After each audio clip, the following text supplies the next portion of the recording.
Удмурт яна майдан уртасында дөрләп яна туган тел диеп, кайсы халыкка да тел газиз шул, кайсы халыкка да тел бөек. Үзен-үзе яндырган Удмурт галименә багышлап, Татарстанның халык шагыйре Роберт Миңнуллин шундый юллар яза. Туган телне саклау мәсьәләсе кискен торган милли республикаларда. Бу атнада да Удмуртиядә булган фаҗига иң яшь фикер алышынган яңалык булып калды. Парламент каршына ялгыз пикетка чыгып, соңыннан үз-үзенә ут төрткән Альберт Разинның гамәлен кемдер җан авазы итеп кабул итә, икенче берәүләр булай ярамый диде. Туган теле өчен аның йөрәк ачысын күпләр аңлый, тик үзеңне яндыру проблеманы хәл итми, әмма аның ялкыны ана телен югалту мөмкинлеген яктыртып күрсәтте кебек һәм Удмуртиядә генә түгел. Бит беркемдә мондай хәл килеп чыгар дип уйламый. Яши кеше, ишекләр шакый, таләп итә, ишетүләрен тели. Шәхсән үзе өчен генә түгел, үзенең тормышын яхшырту өчен дә түгел. Әмма андый кешеләрсез безнең җәмгыятьтә иҗтимагый һәм милли үзаңның кайнарлыгы югалыр иде. Андый кешеләр кирәк, тик алар безгә исән-сау кирәк. Туган тел дип үзен корбан иткән шәхес кем була? Аңлап булса да аңлатып булмый торган гамәлгә аны нәрсә тәрә? Гөлнар Сайфетдинова. Так, началась очередная сессия Госсовета, и сейчас мы подойдем к Альберту Алексеевичу. Вот он продолжает свою одиночную акцию возле Госсовета. Фаҗига алдыннан Альберт Разин белән соңгы әңгәмә бу. Аны дусты Удмурт туган ягын өйрәнүче Андрей Перевозчиков яздыра. Удмуртский этнос исчезает, и я не могу равнодушно смотреть. Я желаю, чтобы все народы были вечными, все языки великие. Удмурт хәрәкәт активисты балалар туган телләрен өйрәнсен һәм аны онытмасыннар өчен янып яшәгән шәхес. Туган теленең республикада тигез хокуклы булмавына җаны әрнегән, моны ул беркайчан да яшерми.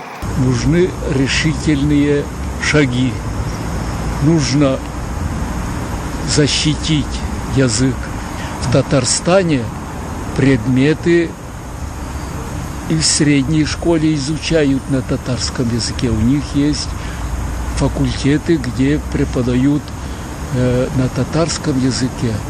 И это правильно. Мөрәҗәгатьләрдә тарата Разин. 1929 елга халык санын алу вакытында бөтен удмуртлар да туган телдә сөйләшә иде. Хәзер 3тән бер генә телебезне белә.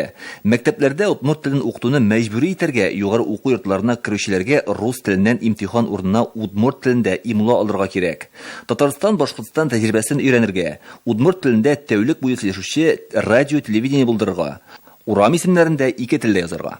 Һәм ахырда шундый җан ишеткеч гамәл кыла. Без аның белән сөйләштек, телне беркемдә якламый, шуңа чыктым диде. Тыныч тотты үзен. 4 көн алдан да очрашкан идек, кәефе әйбәт иде. Осознанный шаг его, это был такой крик души, потому Бу аның җан авазы иде. Ишетмәделәр бит. Удмурт бәйрәмнәрен үткәрү, телне төрле өлкәләрдә, оешмаларда куллану буенча һәрчак ниндидер буш җаваплар булды. Төрле очрашулардан аны борчылып, күңеле төшеп кайтканын әле хәтерлим мин. Андрей Перевозчиков Альберт Разинның фикердәше, теләктәше булган. Андыйлар күп иде ди. Разинның бу гамәлен Удмуртия җитәкчелегенә генә түгел, Удмурт халкына гына түгел, башка милләтләргә дә ишарә булуын әйтә. Мы все жители не только даже Удмуртии. Бу гамәле белән ул безне уйларга тәрде, уятырга теләде. Аның фикерләрен дәвам итәргә кирәк безгә. Ул язып калдырды бөтенесен. Удмурт теле озакламый үләчәк дип борчылган галим. ЮНЕСКО тарафыннан берничә ел элек ул юкка чыгучы телләр рәтенә кертелә дә. Как говорится, живем в Удмуртии, удмуртский нужно знать. Хоть я и русский, но жалею, что не знаю.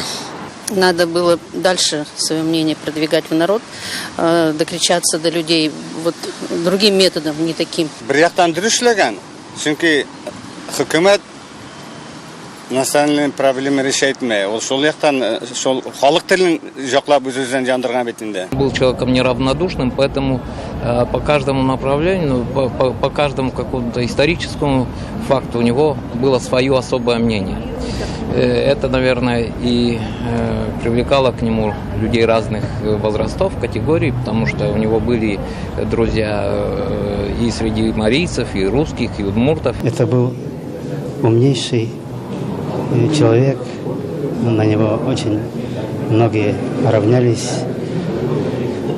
Он болел за удмуртов и хотел сохранить везде и вовсюду удмуртский язык. Аның Яңарыш газетасына берничә тапкыр кергәне булды һәм ул Яңарыш газетасын үзенең дөрес юнәлеше, милләтне саклауда алып барган эше өчен аны хөрмәт итүен, ул саклануын белдергән иде. Менә шушы гамәле белән ул удмуртларны гына түгел, менә шушы хәлдәге башка милләт вәкилләрен дә йокыдан уятырга чакыргандыр. Узбыгатыдыр вожматыны совыш вомес. Тавылем интылом йоз, дышетон час йоз, урок йоз, минут йоз.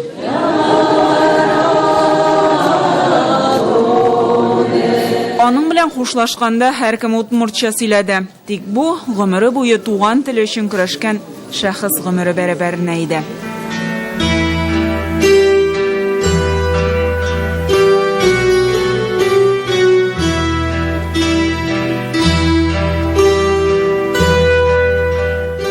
Гөлназ Сайфетдинова, Назир Нугманов, Яңа Гасыр каналы.